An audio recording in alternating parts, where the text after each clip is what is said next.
नमस्कार विद्यार्थी मित्रों, शुभम स्कूल द्वारा अपाता ऑनलाइन एज्युकेशन में फरीथी एक वखत आपनु हार्दिक स्वागत है।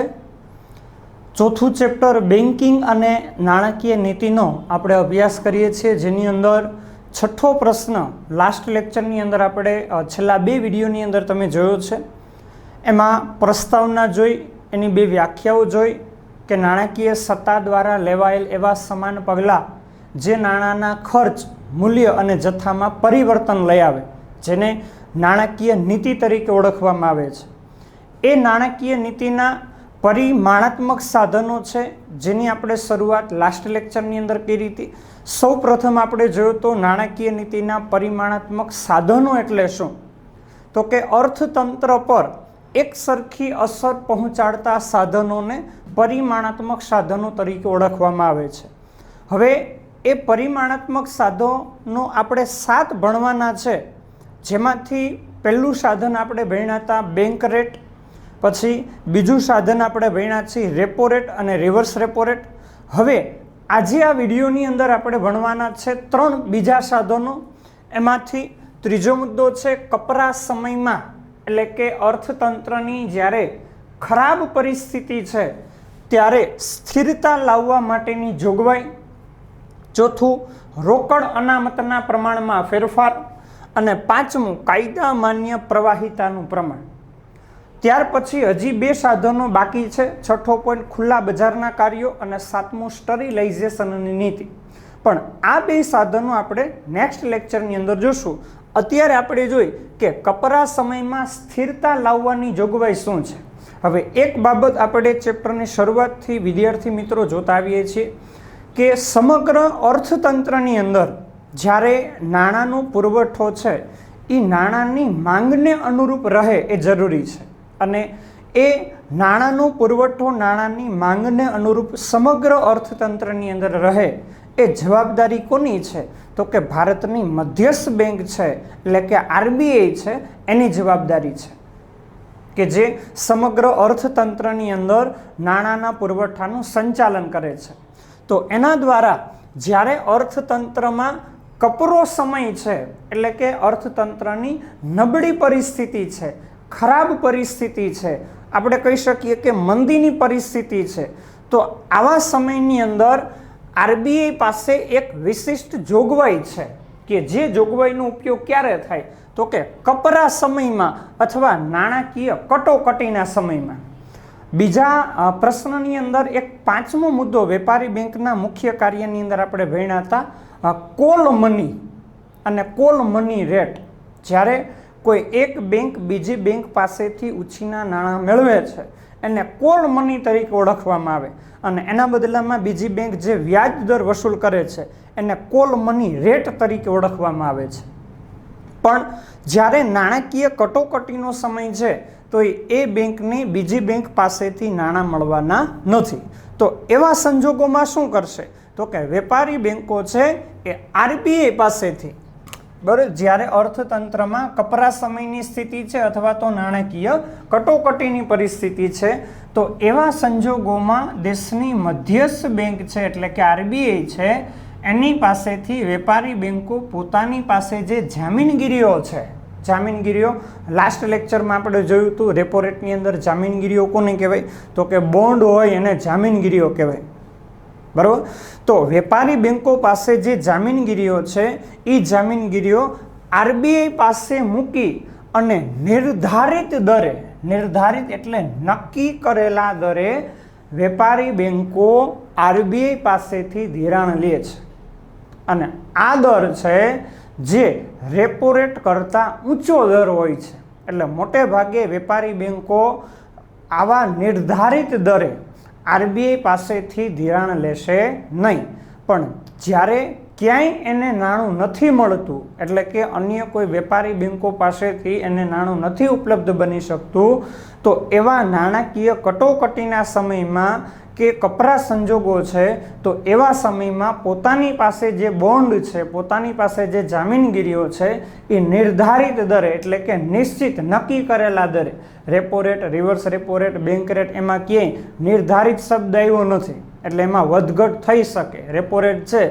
જ્યારે વેપારી બેંકે આરબીઆઈ પાસેથી ધિરાણ લીધું હોય એ સમયે અથવા એ દિવસે જે રેટ હોય બીજા દિવસે એમાં ફેરફાર થઈ શકે, બરાબર. પણ આ નિર્ધારિત દર છે અને આ દર છે એ રેપો રેટ કરતાં ઊંચો હોય છે, બરાબર. જેને કપરા સમયમાં સ્થિરતા લાવવાની જોગવાઈ અથવા ઇંગ્લિશમાં એને MSF એટલે કે માર્જિનલ સ્ટેન્ડિંગ ફેસિલિટી તરીકે ઓળખવામાં આવે છે. તો આ થયું નાણાકીય નીતિના પરિમાણાત્મક સાધનોનું ત્રીજું સાધન. ફરીથી જુઓ કે આ એક વિશિષ્ટ જોગવાઈ છે. જ્યારે અર્થતંત્ર કપરા સંજોગોમાં છે અથવા અર્થતંત્રમાં નાણાકીય કટોકટીનો સમય છે તો એવા સમયની અંદર વેપારી બેન્કો પોતાની પાસે જે જામીનગીરીઓ હશે એ જામીનગીરીઓને આરબીઆઈ પાસે મૂકી અને નિર્ધારિત દરે ધિરાણ લે છે, જેને વિશિષ્ટ આર્થિક જોગવાઈ અથવા માર્જિનલ સ્ટેન્ડિંગ ફેસિલિટી તરીકે ઓળખવામાં આવે છે.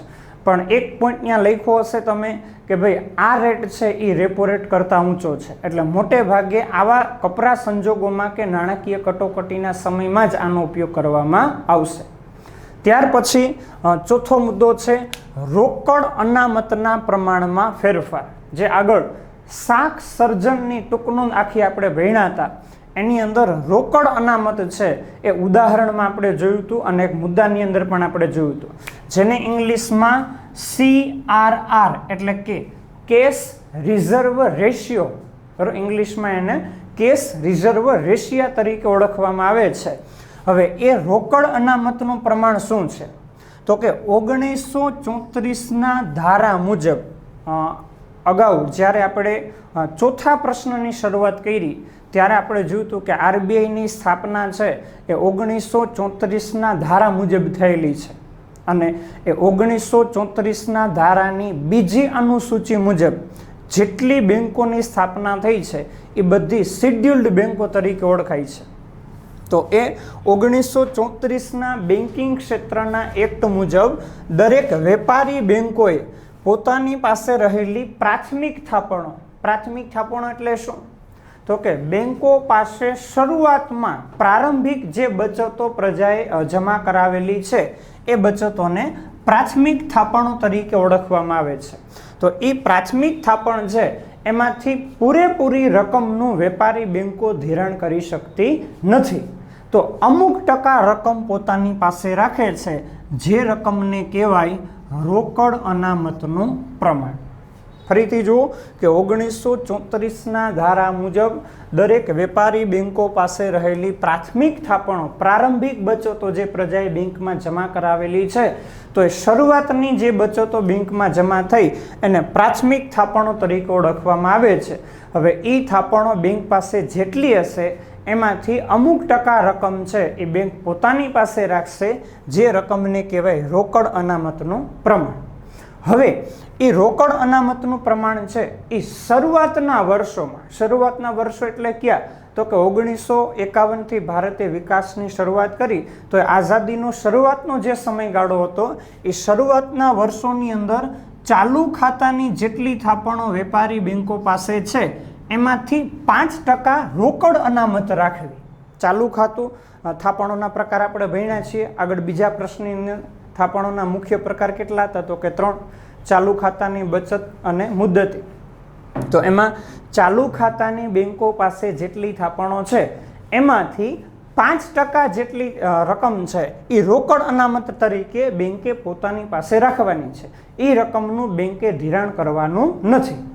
પછી લાંબા ગાળાની જે થાપણો છે જેને આપણે મુદ્દતી થાપણો અથવા તો એફડી ફિક્સ ડિપોઝિટ તરીકે ઓળખીએ છીએ. જે વ્યક્તિ લાંબા ગાળા માટેની બચતો કરવા ઈચ્છતો હોય તો એ ફિક્સ ડિપોઝિટ રાખે છે. હવે શરૂઆતના વર્ષોમાં ચાલુ ખાતામાંથી કેટલી તો કે 5% અને લાંબા ગાળાની થાપણો છે એમાંથી કેટલી તો કે 2%. બરાબર, રોકડ અનામત રાખવી એટલે કે એ રકમનું બેન્કે ગ્રાહકોને ધિરાણ કરવું નહીં. પણ હવે એમાં ફેરફાર કર્યો ક્યારે તો કે 1962ના વર્ષથી આરબીઆઈના નિર્દેશ મુજબ, બરાબર, ભારતની મધ્યસ્થ બેંક છે એમના સૂચન મુજબ દરેક વેપારી બેન્કો કે જેની સ્થાપના 34ના ધારાની બીજી અનુસૂચિ મુજબ થયેલી છે એ બધી જ વેપારી બેંકોએ પોતાની પાસે રહેલી કુલ થાપણો, ચાલુ ખાતાની, બચત ખાતાની અને મુદ્દતી એટલે કે લાંબા ગાળાની, બરાબર, એ બધી થાપણો છે એ થાપણોમાંથી 3% થી 15%ની વચ્ચે શું રાખવાનું છે? તો કે રોકડ અનામત રાખવાની છે. એટલે કે આરબીઆઈ નિર્દેશ કરે કે ભાઈ 5% તો કુલ થાપણ એની પાસે જેટલી છે એમાંથી 5% રોકડ અનામત રાખવી. જો 7%નો નિર્દેશ કરે તો 7% રોકડ અનામત રાખવી. એમાં અર્થતંત્રની પરિસ્થિતિને, નાણાંના પુરવઠાને આધીન આરબીઆઈમાં ફેરફારો કરે છે, બરાબર. પણ હવે એ ચાલુ ખાતાની, લાંબા ગાળાની એ કાંઈ જોવાનું નથી. 1962ના વર્ષથી આરબીઆઈએ એવું નક્કી કર્યું છે કે ભાઈ કુલ થાપણોમાંથી 3% થી 15%ની વચ્ચે આરબીઆઈ જેટલો નિર્દેશ કરે છે એટલી એની કુલ થાપણમાંથી રોકડ અનામત રાખવાની. એટલે કે એ રકમનું બેંકે ધિરાણ કરવાનું નથી. ક્લિયર? હવે એનાથી આગળ શું કીધું? તો કે આ રોકડ અનામત રાખવામાં આવે છે કેશ રિઝર્વ રેશિયો, બરાબર. શરૂઆતમાં કીધું હતું કે ભાઈ ચાલુ ખાતામાંથી 5% રાખાય છે, લાંબા ગાળાની મુદ્દતી છે એમાંથી 2%, અને હવે 62 પછી કીધું કુલ થાપણમાંથી 3% થી 15% એટલી રોકડ અનામત રાખવાની.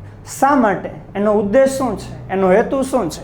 તો કે બેન્કિંગ વ્યવસ્થા પાસે પૂરતા પ્રમાણમાં રોકડ નાણાં રહે એટલા માટે. કારણ કે ઘણી બધી વખત એવું બની શકે કે ભાઈ બેંકમાં મોટી સંખ્યામાં ગ્રાહકો પોતાની થાપણો પાછી ખેંચવા જાય તો બેંકે શું આપવું પડશે? તો કે રોકડ નાણું આપવું પડશે. હવે જો રોકડ અનામત ન રાખી હોય તો શું થશે? તો કે બેંકો છે, વેપારી બેંકો છે, ગ્રાહકોને રોકડ નાણું આપી શકશે નહીં.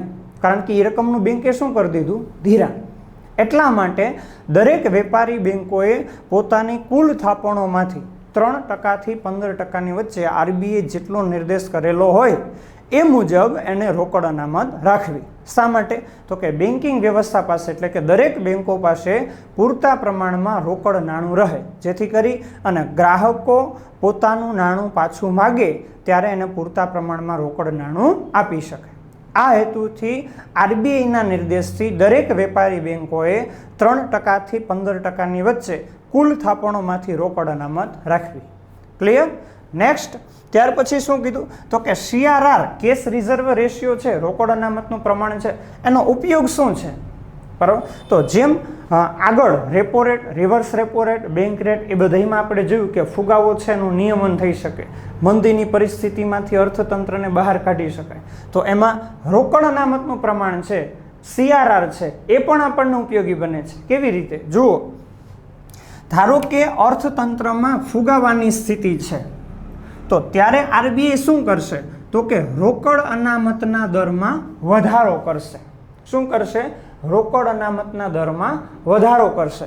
હવે રોકડ અનામતનો દર વધારે તો શાક સર્જન માટે નાણું કેવું રહેશે? તો કે ઓછું. હવે નાણું ઓછું રહે તો વેપારી બેંકો ગ્રાહકોને ધિરાણ પણ કેવું કરી શકશે? ઓછું. અને ધિરાણ ઓછું કરી શકે તો શું થશે? તો કે અર્થતંત્રમાં નાણાંનો પુરવઠો છે એમાં શું થશે? તો કે ઘટાડો થશે. અને નાણાંનો પુરવઠો ઘટી જાય તો ફુગાવો છે નિયંત્રિત થઈ શકે.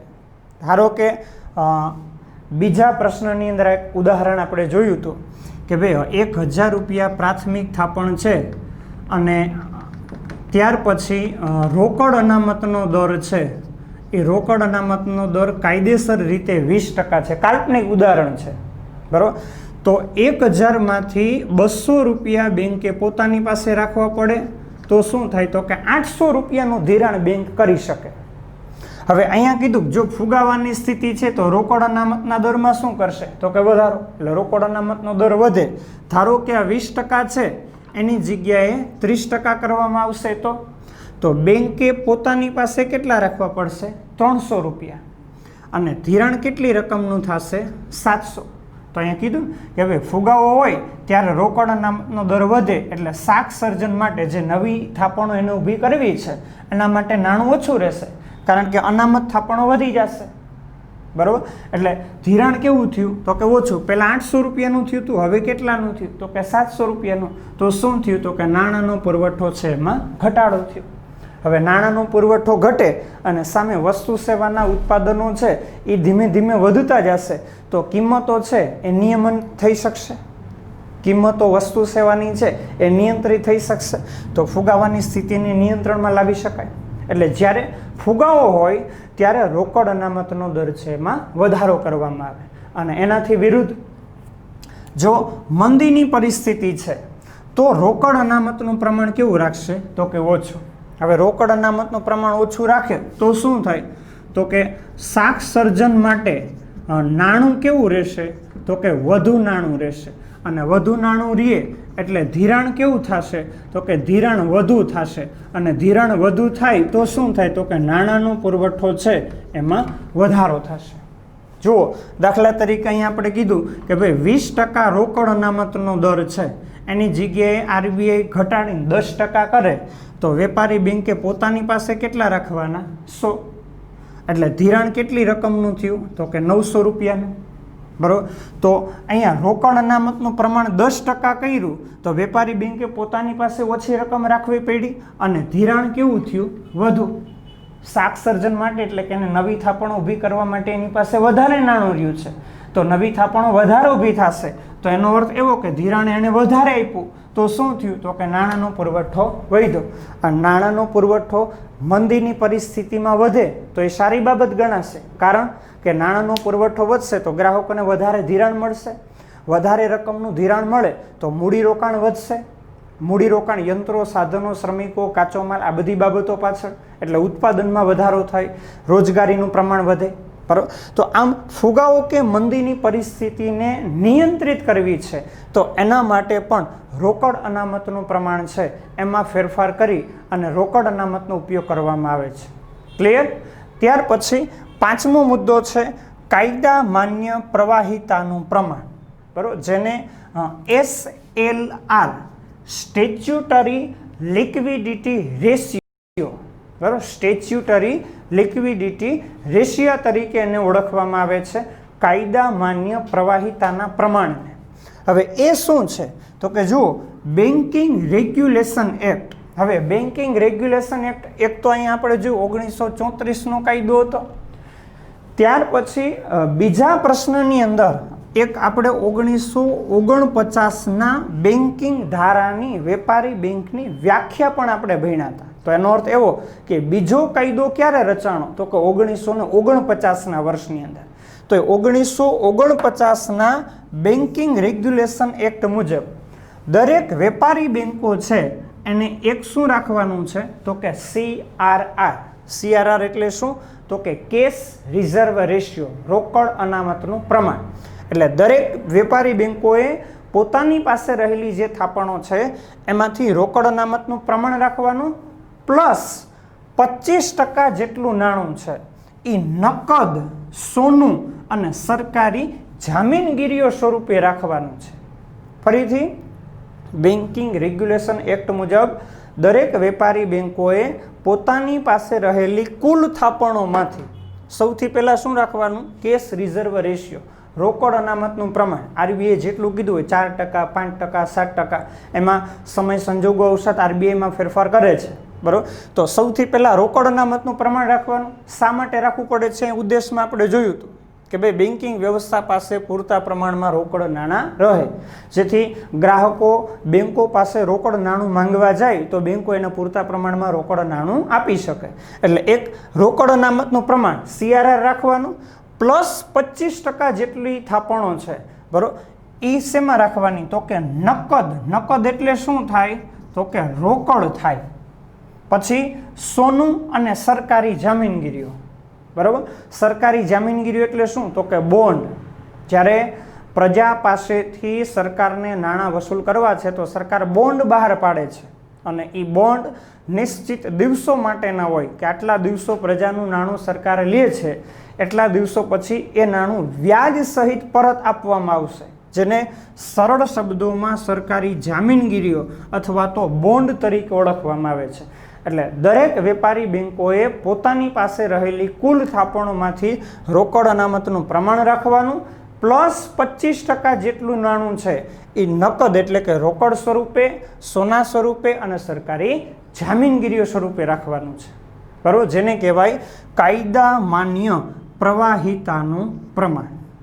હવે એની સમજૂતી જોઈએ કે ભાઈ SLR ઊંચું હોય, કાયદા માન્ય પ્રવાહિતાનું પ્રમાણ વધુ હોય, 25% કીધું છે, પણ જો હજી એમાં વધારો કરવામાં આવે તો શું થાય? તો કે વેપારી બેંકો પાસે રહેલી થાપણો છે એ થાપણોનું વધારે પડતી થાપણો છે એ કેમાં રોકાઈ જશે? તો કે જામીનગીરીઓની અંદર રોકાઈ જશે. કેમાં રોકાઈ જશે? બોન્ડમાં. એટલે કે વેપારી બેંકો પાસે રહેલું નાણું છે એ નાણું પ્રજા પાસે જશે નહીં, એ કેમાં જશે? તો કે સરકાર પાસે જશે, બોન્ડ સ્વરૂપે જશે, સરકારી જામીનગીરીઓ સ્વરૂપે જશે. એટલે કે એ નાણાંનું વેપારી બેંકો ધિરાણ કરી શકશે નહીં, બરાબર. હવે જો એ SLRનું પ્રમાણ ઊંચું હોય તો થાપણોમાંથી વધારે પડતી થાપણો કેમાં રોકાઈ ગઈ? તો કે જામીનગીરીઓ સ્વરૂપે, બરાબર, સરકારી જામીનગીરીઓ સ્વરૂપે રોકાઈ ગઈ. એટલે એ નાણું સરકાર પાસે વયું જશે. એ નાણાંનું વેપારી બેંકો છે એ પ્રજાને આપી શકશે નહીં, એનું ધિરાણ કરી શકવાની નથી. તો સરકાર પાસે જાય છે તો સરકાર એનો શું ઉપયોગ કરે છે? તો કે રાજ્યના ખર્ચને પહોંચી વળવા માટે. હવે ત્યાં રાજ્ય શબ્દ લખ્યો એ દેશ લેવલે સમજવાનો છે, કોઈ એક રાજ્ય માટે નહીં. દેશનો સંરક્ષણ ખર્ચ કરવામાં આવે છે, સામાન્ય પ્રજાની જરૂરિયાતો પાછળ ખર્ચ કરવામાં આવે છે, આંતરમાળખાકીય સુવિધાઓ પાછળ ખર્ચ કરવામાં આવે છે. તો એ બધો રાજ્યનો એટલે કે સરકારનો ખર્ચ છે. એમાં જે 25% જેટલું નાણું રાખે છે સરકાર વેપારી બેંકો પાસેથી જામીનગીરીઓ સ્વરૂપે, એ નાણાંનો એ રાજ્યના ખર્ચને પહોંચી વળવા માટે ઉપયોગ કરવામાં આવે છે. અને એ સિવાય બાકીનું જે નાણું બચે છે એ નાણું છે એ નકદ અથવા તો સોનાના પ્રમાણ સ્વરૂપે રાખવામાં આવે છે, બરાબર. એટલે જો SLR ઊંચું હોય, SLRનું પ્રમાણ વધારે હોય તો વેપારી બેંકો પાસે રહેલી જે થાપણો છે એ થાપણોમાંથી વધારે પડતું નાણું છે એ જામીનગીરીઓ સ્વરૂપે રોકાઈ જશે અને એ નાણાંનો સરકાર ક્યાં ઉપયોગ કરશે? તો કે એના ખર્ચને પહોંચી વળવા માટે, બરાબર. અને બાકીનું નાણું જે બચશે એ RBI નકદ એટલે કે રોકડ અને સોનાના સ્વરૂપમાં પોતાની પાસે રાખશે, બરાબર. એટલે જો SLRનું પ્રમાણ ઊંચું હોય તો ધિરાણ કેવું થશે? તો કે ઓછું થશે. શા માટે? કારણ કે SLR ઊંચું હોય તો વેપારી બેંકો પાસે રહેલી થાપણો છે એ થાપણોનું નાણું ક્યાં રોકાઈ ગયું? તો કે જામીનગીરીઓમાં રોકાઈ ગયું. જામીનગીરીઓમાં રોકાઈ જાય તો એ નાણાંનું RBI વેપારી બેંકો છે એ ધિરાણ કરી શકે નહીં, બરાબર. એટલે જો SLR ઊંચું હોય તો ધિરાણ ઓછું થાય અને એનાથી વિરુદ્ધ જો SLRનું પ્રમાણ નીચું હોય, બરાબર, તો એની પાસે રહેલી થાપણો છે એ થાપણો જામીનગીરીઓ સ્વરૂપે વધારે એમાંથી નાણું રોકાશે નહીં. તો શું થશે? તો કે વધારે રકમનું શું કરશે? તો કે ધિરાણ કરશે. તો એનાથી શું થશે? તો કે અર્થતંત્રમાં નાણાંનો પુરવઠો વધશે. અને અહીંયા જો SLRનું પ્રમાણ RBI ઊંચું રાખે, બરાબર, તો ધિરાણ ઓછું કરશે.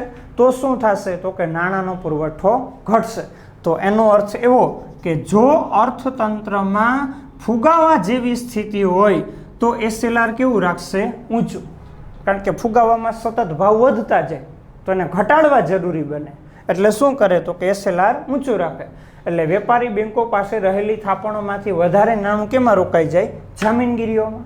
જામીનગીરીઓમાં રોકાઈ જાય એટલે ધિરાણ ઓછું થાય. ધિરાણ ઓછું થાય તો પ્રજાને વધારે નાણું મળે નહીં. એટલે વસ્તુ સેવાની જે કિંમતો સતત વધતી હોય એના ઉપર અંકુશ નિયંત્રણ આવી છે. અને એનાથી વિરુદ્ધ જો મંદીની સ્થિતિ છે તો SLRનું પ્રમાણ કેવું રાખશે? નીચું, બરાબર. તો SLRનું પ્રમાણ નીચું રાખશે. અને SLRનું પ્રમાણ નીચું રાખે તો વેપારી બેંકો પાસે રહેલી થાપણો છે એ સરકારી જામીનગીરીઓ સ્વરૂપે વધારે રોકાશે નહીં. શું થશે? તો કે વેપારી બેંકો વધારે રકમનું ધિરાણ કરશે. અને વધારે રકમનું ધિરાણ થાય તો અર્થતંત્રમાં નાણાંનો પુરવઠો છે એમાં વધારો થશે. ક્લિયર? તો આ થયા નાણાકીય નીતિના બીજા 3 સાધનો: કપરા સમયમાં સ્થિરતા લાવવાની જોગવાઈ, રોકડ અનામતના પ્રમાણમાં ફેરફાર, બરાબર, અને કાયદા માન્ય પ્રવાહિતાનું પ્રમાણ. હજી 2 મુદ્દા બાકી છે, ખુલ્લા બજારના કાર્યો અને સ્ટરીલાઇઝેશનની નીતિ. જે બંને મુદ્દાઓ છે એ આપણે નેક્સ્ટ લેક્ચરની અંદર જોશું. જય શ્રી કૃષ્ણ.